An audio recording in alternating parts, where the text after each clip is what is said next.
humano muy importante, el trabajo. Nadie hasta la fecha ha podido concebir una sociedad que funcione sin relaciones laborales entre las personas. Aunque estas relaciones laborales se han ido cambiando a lo largo de la historia a medida que la realidad histórica de cada época introducía nuevas formas de concebir el trabajo. El trabajo ha existido desde la antigüedad en régimen de esclavitud. En la antigua Roma, el trabajo físico era cosa de esclavos, se consideraba indigno para los hombres libres. Más concretamente, lo que se considera indigno era el trabajo basado en el esfuerzo y no en el talento. La historia del trabajo sigue avanzando cronológicamente por las servidumbres agrarias, el conocido régimen feudal, que se ha extendido por toda Europa como un sistema de trabajo basado en la tenencia de tierras y el acto mediante el cual una persona recibía una tierra y se convertía en vasallo de un señor, al que debía ayudar y trabajar mientras éste le proporcionaba protección y manutención. Posteriormente surgió el nacimiento del trabajo libre, con los gremios como clara manifestación del mismo. Y más adelante la llegada de la revolución industrial, que al contrario de lo que muchos piensan, no supuso el nacimiento del capitalismo, sino que este venía desde el siglo XV como consecuencia de las riquezas provenientes de los imperios colonizados, pero que sí supuso un auge del mismo. Podríamos decir que el derecho del trabajo, tal y como lo entendemos hoy, nace a partir del movimiento obrero y de las revueltas sociales que caracterizaron la Europa del siglo XIX, y avanza con la intervención del Estado en las relaciones laborales, lo cual toma conciencia de la necesidad y protección hacia los trabajadores, lo cual nos conduce a la actualidad, donde se continúa evolucionando con nuestro actual sistema de seguridad social. Lo que nosotros estamos viviendo en la actualidad es una internacionalización del trabajo y su derecho, que lleva desarrollándose imparablemente desde principios del siglo XX, con la creación de organismos internacionales y comunitarios, como la OIT, y de instrumentos como la Carta Social de Europa, que regula los derechos de los trabajadores en ámbitos superacionales, intentando de esta forma unificar unos parámetros de protección universal. Frente al derecho del trabajo encontramos el derecho social, la otra cara de la moneda. Un sistema de seguridad social garantiza o debería garantizar unas prestaciones mínimas que permitiesen a todo ciudadano un nivel de vida decoroso. A pesar de las conquistas sociales, ni de lo lejos que hemos llegado a un sistema social que puede considerarse perfecto, de hecho estamos muy lejos de cumplir las cotas de nuestras normas fundamentales, como las dispuestas en la Constitución española o ante la citada Carta Social de Europa. Por otro lado, el derecho del trabajo es una disciplina que está en constante evolución, comienza a desarrollarse plenamente a finales del siglo XIX y en todo el siglo XX, siglo que tuvo mayor desarrollo y trascendencia por las coyunturas vividas en varias etapas históricas de este siglo. Coyunturas que a la vez llevaron a nuestra legislación también sostenga influencias extranjeras para poder desarrollar las leyes.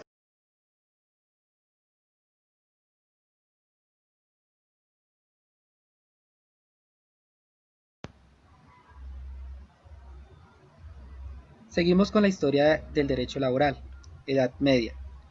Con la llegada de la Edad Media se rompen los esquemas de la Edad Antigua y se da fin a la esclavitud. Aparecen entonces nuevas formas laborales, tales como el trabajo forzoso, que es una figura similar a la esclavitud, pero recibe el nombre de servidumbre con rasgos de dependencia. Surgieron hechos como la desintegración del Imperio Romano y nacen varios estados. Nace el feudalismo con la necesidad de hacer producir sus tierras. Esto se basaba en grandes extensiones de tierra cuya propiedad pertenecía al Estado y que debían por tanto pagar altos intereses para poder sobrevivir. Entre los señores feudales y la Iglesia Católica se repartían todas las ganancias que se obtenían del esfuerzo de los siervos. Posterior a esto aparecen las actividades artesanales, dando lugar al sistema gremial. El gremio o corporación se forma mediante la agrupación de trabajadores de una misma actividad, como lo eran los artesanos, y tenían como finalidad la defensa y desarrollo profesional de sus afiliados. Además, los gremios influyen en la política y economía de la calidad. Finalizando la Edad Media, los economistas y filósofos de la época reaccionaron contra el sistema corporativo y gremial porque identificaron ciertas negativas del gremio, como impedir la libertad del trabajo, prohibición de la investiva, limitar las patentes y la cerrada organización del taller. Así damos por terminada la Edad Media y damos apertura a los acontecimientos de la Revolución Industrial y la época contemporánea. La Revolución Industrial, ¿cuándo tiene lugar? En el periodo que va de 1780 a 1840. ¿Dónde tiene lugar? En Inglaterra, para después extenderse a Europa y a los Estados Unidos. ¿Por qué fue una revolución? ¿En qué consistió? Desde el Neolítico, esto es 10.000 años antes del siglo XVIII, la humanidad no había experimentado una serie de transformaciones tan importantes en cuanto a su economía, su productividad, aparición de nuevas tecnologías que conllevó a una transformación profunda de la sociedad. En el Neolítico se aprendió a plantar, aparece la agricultura, domesticar a los animales, apareció la ganadería. Las sociedades ya no necesitan ser nómadas para subsistir, por lo que el hombre se hace sedentario y recolector, pudiendo almacenar el excedente. Surge un nuevo modelo de organización social con la aparición de ciudades y de nuevas civilizaciones. Con la revolución industrial se va a vivir otro salto cualitativo en la forma de vivir. Se va a pasar de un sistema rural de producción manual, basado en la agricultura, a un sistema de producción industrial en las ciudades. Vamos a desgranar cómo van apareciendo estos cambios. Nos situamos en la segunda mitad del siglo XVIII. En Inglaterra, las 13 colonias británicas en América acaban de independizarse, hecho que marca el inicio de la Edad Moderna. Es la época de las revoluciones liberales y el derrocamiento del antiguo régimen. Desaparece el poder absoluto del monarca. Los súbditos se convierten en ciudadanos que van a poder tomar decisiones sobre su propio destino. Desaparece la brecha social entre los privilegiados y el pueblo llano, con el surgimiento de una nueva clase social, la burguesía, una clase revolucionaria enfrentada a los estamentos de los privilegiados. ¿Por qué la revolución industrial comienza en Inglaterra? En Inglaterra se había instaurado 100 años antes el sistema parlamentario, definido ideológicamente por el liberalismo de John Locke, basado en la división de poderes, la economía de mercado y la libertad individual. Este modelo fue copiado después por Estados Unidos, Francia, España y es el modelo que se usa hoy en día en casi todos los países democráticos. Este sistema presta un nivel de seguridad jurídica que proporcionaba suficientes garantías para el empresario privado. Ello sumado a una mentalidad protestante más abierta que en otros países del sur de Europa, un periodo de paz dentro de Gran Bretaña, un buen sistema bancario, cierto equilibrio monetario y la ausencia de inflación hacen que se den las condiciones para que aparezca el capitalismo. Y con ello, la revolución de la industria. Inglaterra también tenía una posición geoestratégica privilegiada, poseía una gran flota naval que dominaba los mares, controlaba, entre otros, los territorios del subcontinente indio, fuente importante de materias primas para su industria, como el algodón que alimentaba la industria textil. El proletariado. Con el nacimiento de la burguesía nace también el proletariado, los trabajadores o clase obrera que carece de propiedades y medios de producción, por lo que, para subsistir, se ve obligada a arrendar sus fuerzas de trabajo a la burguesía propietaria de los medios de producción. Las condiciones laborales de los trabajadores eran todavía muy precarias, con largas jornadas de trabajo y malas condiciones sanitarias. Pese a esto, supusieron un gran avance respecto a épocas anteriores. Hubo un éxodo del campo a las ciudades. Las grandes ciudades mejoraron su alcantarillado y mejoraron las condiciones de salubridad. Se redujeron las epidemias y Edward Jenner descubrió la primera vacuna contra la viruela. Se redujo la mortalidad infantil. La consecuencia fue una gran explosión demográfica. En un siglo se triplicó la población del país. Aumentó la esperanza de vida de los 35 a los 50. El capitalismo trajo progreso y el salario medio en Inglaterra se duplicó. Los precios bajaron y mejoró sustancialmente la calidad de vida. Aunque el nivel de vida mejoró en el cómputo general, los grandes beneficiarios fueron los burgueses, que pasan de ser una clase social revolucionaria a una clase acomodada. La burguesía, cuya situación de privilegio social se basa fundamentalmente en la fortuna, desplaza definitivamente a la aristocracia terrateniente, cuyos privilegios estaban en su origen o en sus vínculos de sangre. Pero el nivel de vida de la clase obrera todavía tendría un amplio margen de mejora, y si no, que se lo digan a Karl Marx. ¿Cuál fue el principal avance tecnológico de la revolución industrial? La máquina de vapor fue un invento que perfeccionó el ingeniero escocés James Watt. La máquina de vapor consiste en un motor de combustión externa que transforma la energía térmica de una cantidad de agua en energía mecánica. Por la flecha roja a la izquierda entra el vapor de agua calentado por una caldera de carbón cerrada herméticamente. Se genera vapor de agua, lo cual produce la expansión del volumen de un cilindro empujando un pistón. Mediante un mecanismo de biela manivela, el movimiento lineal alternativo del pistón del cilindro se transforma en un movimiento de rotación que acciona una rueda. ¿Qué aplicaciones tuvo la máquina de vapor? La introducción de la máquina de vapor en las distintas industrias fue el paso definitivo en el éxito de la revolución industrial, pues su uso significó un aumento espectacular de la capacidad de producción. Al elevar la capacidad de producción, se se disminuye el tiempo de fabricación de los productos, dando paso a la producción en serie. Se simplifican tareas complejas en varias operaciones simples que pueda realizar cualquier obrero sin necesidad de que sea mano de obra cualificada, y de este modo bajar costos en producción y elevar la cantidad de unidades producidas. Los modelos anteriores de máquinas de vapor a los de Watt se habían usado para el bombeo de agua. La máquina de Watt introducía el movimiento rotatorio, por lo que se pudo usar para suministrar energía motriz a otras máquinas, como un molino harinero, un martillo de forja, para elevar carretillas con mineral en las minas mediante raíles metálicos o para la floreciente industria textil del algodón. Pronto se realizaron los primeros experimentos para aplicar el vapor al transporte terrestre.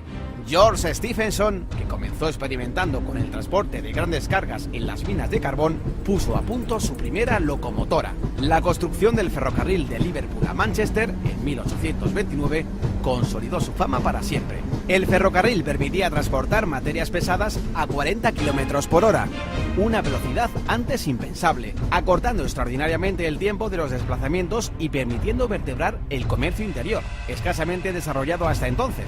El volumen de los intercambios se multiplicó. También se aplicó el vapor en otro ámbito de la industria del transporte, la navegación fluvial y marítima, con la invención de los barcos de vapor.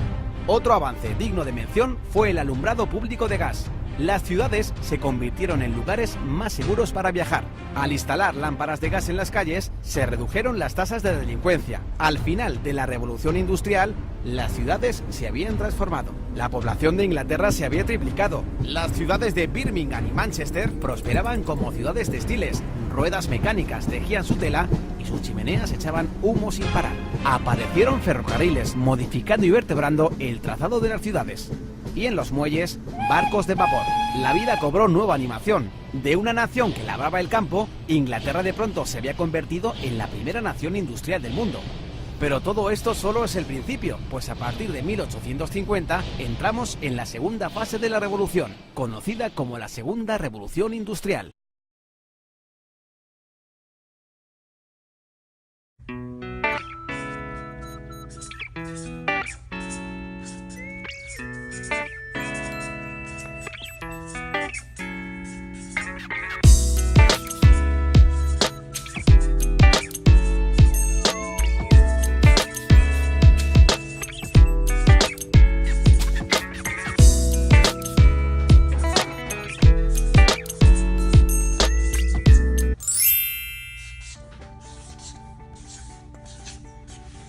La evolución de los derechos laborales se da a partir de la Revolución Juliana de 1925, la creación del Ministerio de Prevención Social y la expedición de leyes que tratan de regular diferentes aspectos relacionados con las condiciones de trabajo, lo cual culmina con la elaboración del primer código en 1938.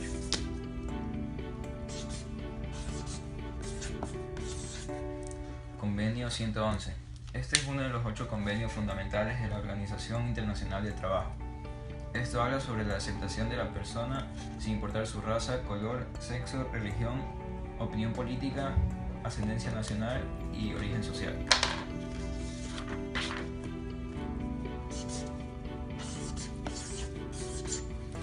Convenio 169. Pueblos indígenas y tribales. Este convenio aglomera un conjunto de principios y derechos para este grupo de personas. Eliminación de la discriminación en el empleo. Se reconoce igual remuneración para trabajo de igual valor e incluye normativas para evitar la discriminación laboral en jóvenes, personas con discapacidad y mujeres.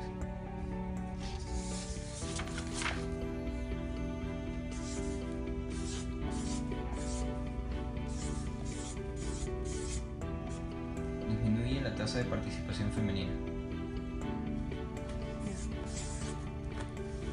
Entra en vigencia la ley brindaba más derechos a las personas con algún tipo de discapacidad.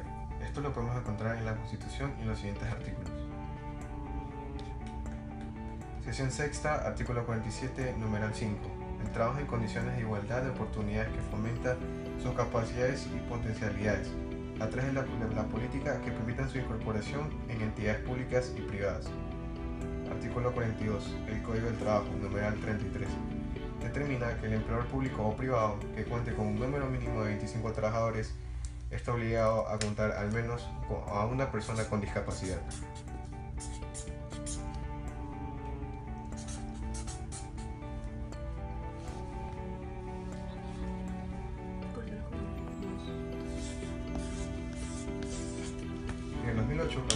embarazadas, artículo 43 de la Constitución, el Estado garantiza a las mujeres embarazadas y un periodo de lactancia a los derechos a: número 1.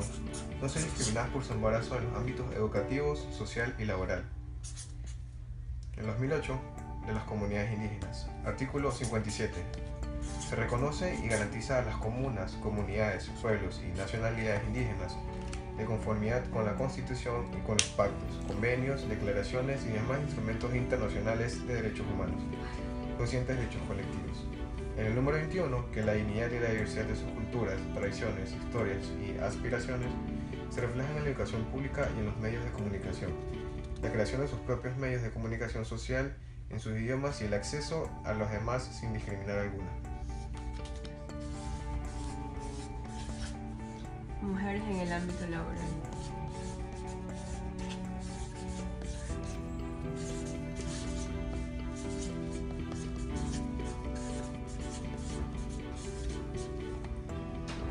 Artículo 331 de la Constitución. El Estado garantizará a las mujeres igualdad en el acceso al empleo, a la formación y promoción laboral y profesional, a la remuneración equitativa y a la iniciativa de trabajo autónomo. Se adoptarán todas las medidas necesarias para eliminar las desigualdades.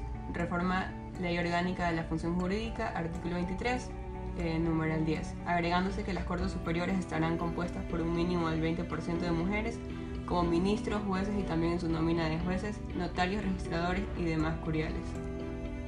1,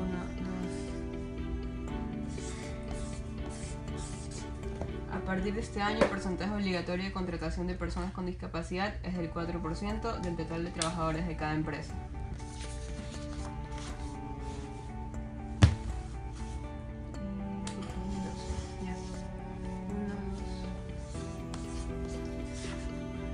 Según las estadísticas en este año, el salario, la mujer gana 24.8 menos que el hombre.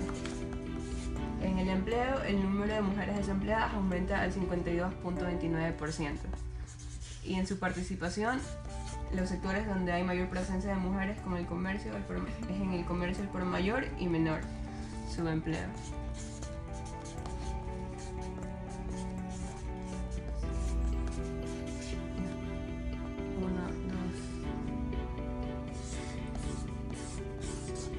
A partir de este año, el porcentaje obligatorio de contratación de personas con discapacidad es del 4% del total de trabajadores de cada empresa.